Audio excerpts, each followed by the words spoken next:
that one was as tough as it comes. I think got a lot of respect for Illinois, their players and how they play, and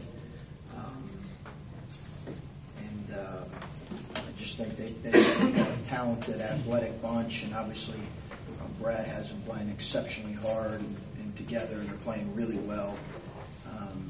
So to respond like we did, being down, was really important for us, and we knew it was going to be a game of some runs and a game of imperfection, we kind of went into it understanding that. So having a resilient approach was really important, and the guys did that. They deserve a lot of credit. Chris, with no Cam, you kind of look like the type of game a lot of us thought starting the season you would need. Cada with a lot of points. Losing him, what does that do? Specifically, what changes and what had to change today? Well, against them, what it does is it eliminates, a little bit your depth a little bit. Cam's playing, I think, about 22 minutes a game. But he's so efficient with time and space from 15 feet or behind the three-point line. So it eliminates a guy that is, you really have to know where he's at. And in their defense, the way they play, they give you some open shots. And they do such a great job scrambling out. But I just think maybe could he have gotten the 6 or 8 points off of a one more type of an opportunity. That's what I think we would have missed. Did you have to talk to Cada? I mean, now a little more on his shoulders. I know that they deflect that kind of talk, but he is going to be expected to have to do more, I would think. No, because I think we're going to have to do more collectively. I don't know that it'll all be on Cada. I get your point there, but I think it's going to be us collectively. You know, this is the type of game where it's really a player's game, the way Illinois plays, because they force you to make plays. They force your best players to make plays. And in a lot of ways, your guards to make plays. And that's not necessarily a strength of our group. I thought CJ really responded well. But I think we're just going to have to be a little bit better until Cam returns. Coach, with Cam out, what are you looking to get out of Musa Jallo? And then what went into your decision to start Andre over Musa? Yeah, I think Musa gave us really good minutes today. You know, I think he gave us a good defensive approach. He was aggressive and active. I was really pleased with Musa. His minutes are going to probably increase a little bit during this stretch. We just want him to be him, be ready to make open shots, be ready to be aggressive, come in, give us a great defensive presence. In terms of who we started, I don't know that we're set that it's always going to be Andre. But we felt like we wanted another ball handler to come off the bench, and that's why we brought. We wanted to bring Dockage off the bench, just because we knew it would be hard for JT and CJ to be the only primary ball handlers. So, and I thought Andre did a really nice job, particularly defensively late. He was great. Chris, you guys had 15 turnovers, I think it was, but you said you knew this would be kind of an imperfect game. Is there a number you come in with that's like allowable when you're playing a team that turns you over as much as Illinois does? Well, certainly more than what you typically have because of the way they play, and it's, you know, it can be feast or famine at times, but they certainly turned us over. And I think our turnovers that led, you know, pick six type turnovers, our turnovers that led the scores were the really critical ones. You know, I didn't come in necessarily with a number. I thought if we could keep it 12 or 13, I would be pleased. We had a few more that were probably ones that were within our control, where we have to be better. You know, we've had too many here lately, and we've got to improve in that area, and I've got to make sure we improve in that area. The bulk of them though seem to come in the first 10 minutes of the first half. Yeah. I think only 5 of them were in the second half. What settled you guys down? Was it the defensive effort fueling the offense, or just why did the turnover numbers start to come down a little bit? I think that was a big part of it.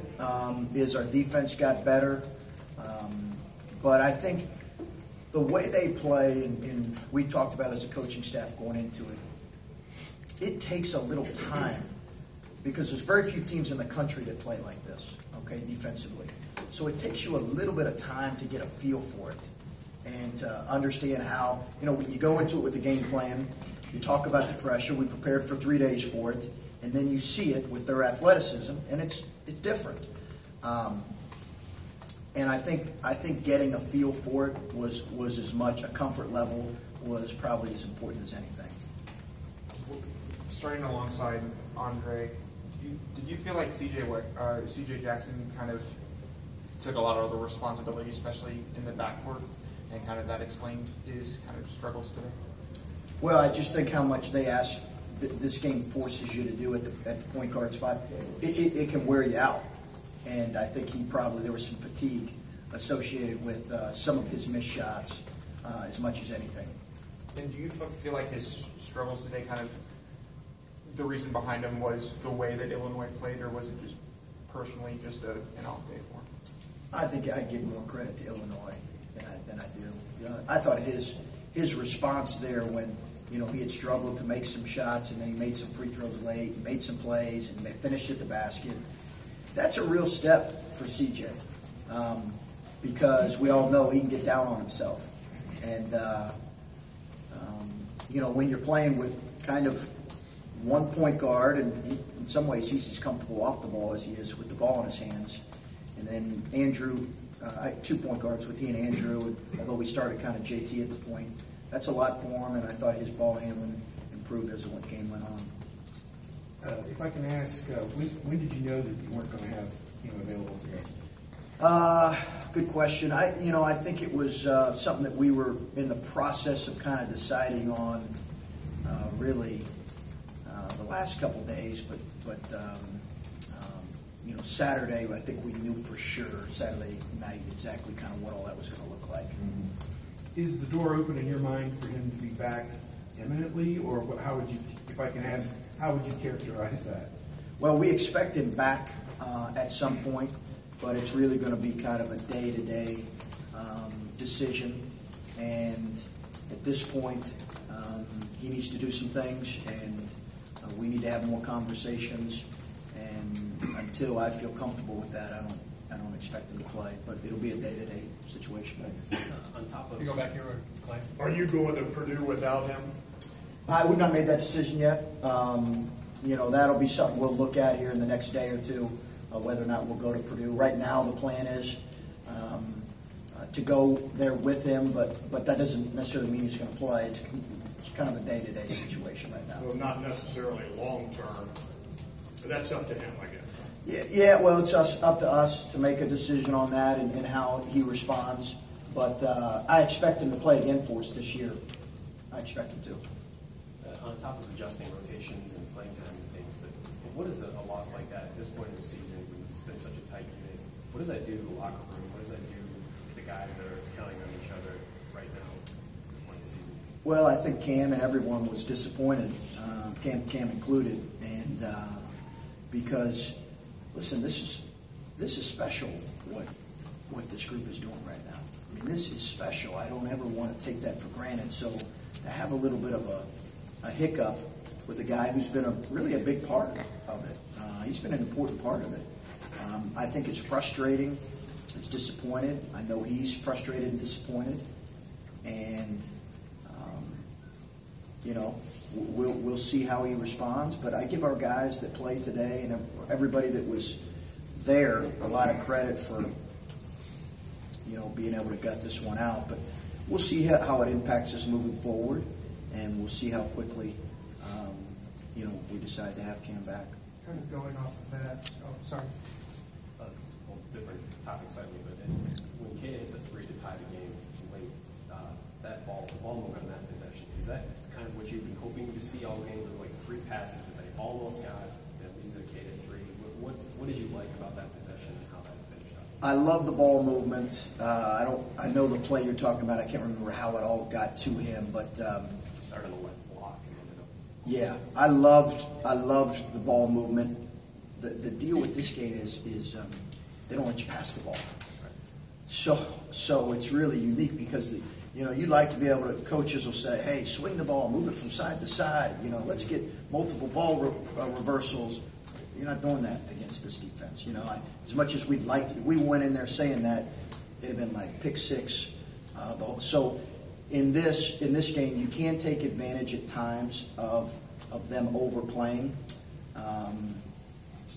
But that was a possession where I think they went for a couple picks, and we were able to make the right play and pass to the open man. And if I could say this here, because I haven't probably said this as much as I needed to or wanted to this year, but Buckeye Nation was unbelievable tonight. Goodness gracious. Buckeye Nation was unbelievable.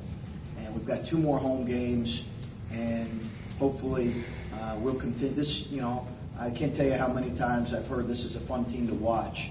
Hopefully we've earned that at this point in the season. It's deep into the season right now, so like people saying, well, let's see how they do. Like that's not an excuse anymore. They were incredible. The energy they brought, unbelievable. It was an unbelievable environment.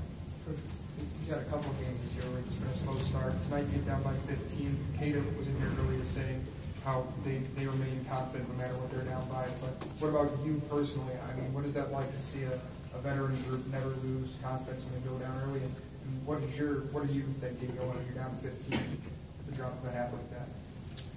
I'm not the most confident guy at that point. I do recognize that it's a long game, and that there's when you've watched Illinois play, there has been runs that they do a great job making on teams, and then the way they play, it can lead the runs on both ends. I just didn't think we had enough life to us defensively, but give Illinois credit. But having said that, we do have a pretty poised, confident group. I'm confident in their ability to respond. We know the game's not all, it was a game of imperfection. We knew that going in.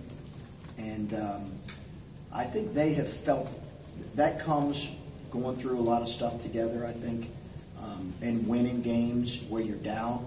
And we've done that a lot this year, where we've been down at some point and we have come back and won. And I think that's where a lot of that confidence comes from.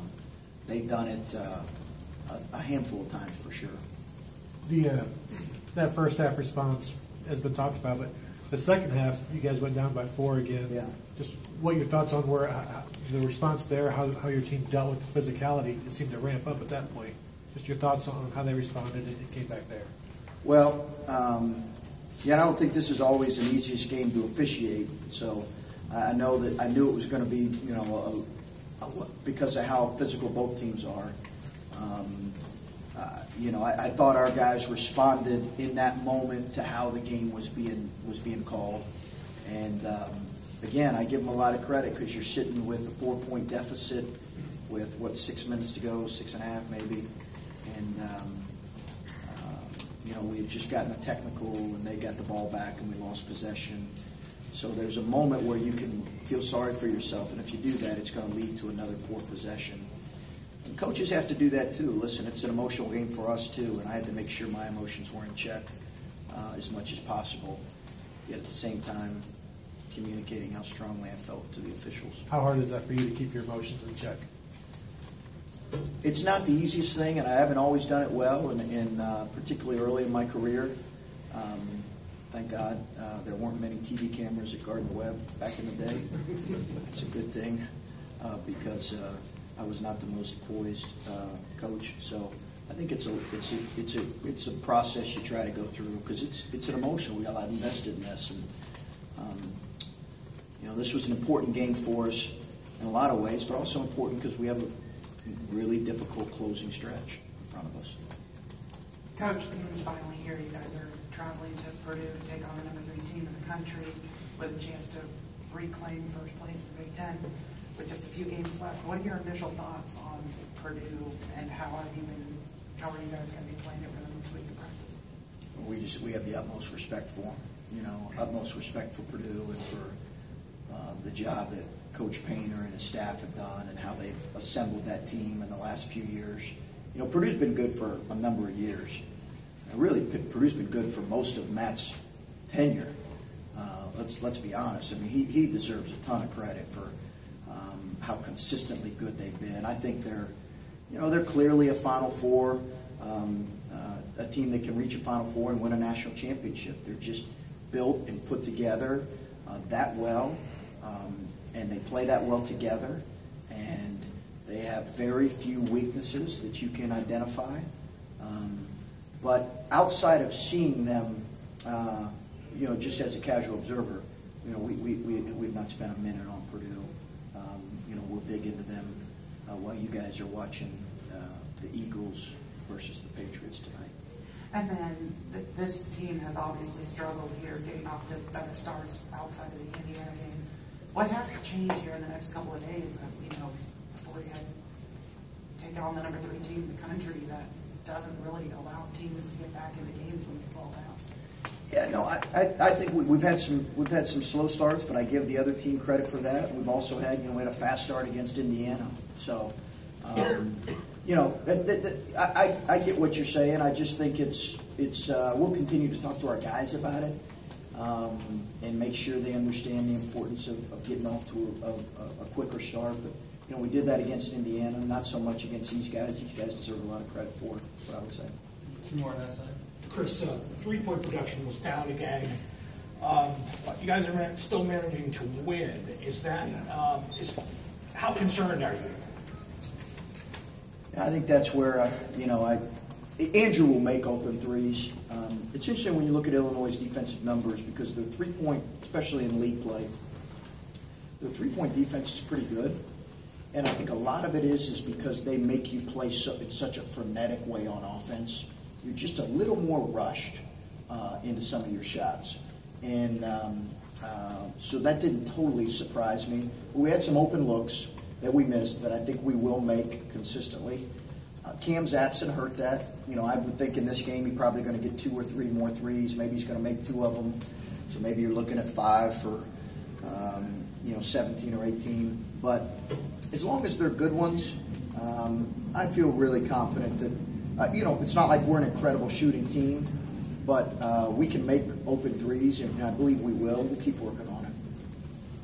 Chris, what happened with Cam is kind of some of those type of things have happened over the last year or 2. Yeah. You have said this season that things have gelled, things have come more quickly, that you've been surprised by. Mm-hmm. So when something like this happens, what are you thinking? I mean, is this a good test to see, here we go again? Or what was your mindset, and are you going forward even now with that? Yeah, it wasn't here we go again because we haven't had a ton of those types of issues, but it was a disappointment because not only are you disappointed in Cam, you're disappointed for Cam because he's only got a few games left. And again, this is such a special thing that we're doing here, and you know, you want him to be a part of it. But young people are young people, and you know, I'm always reminded of this as a coach that you know, I didn't always have my finest moments when I was 18 to 22 years old, and that's the reality. Many of you in here could say the same thing. I mean, I don't know where you went to school, but you know what I'm saying. So I just think there is some grace, but there also is some consequences. Okay. Thanks. Okay, thanks, guys.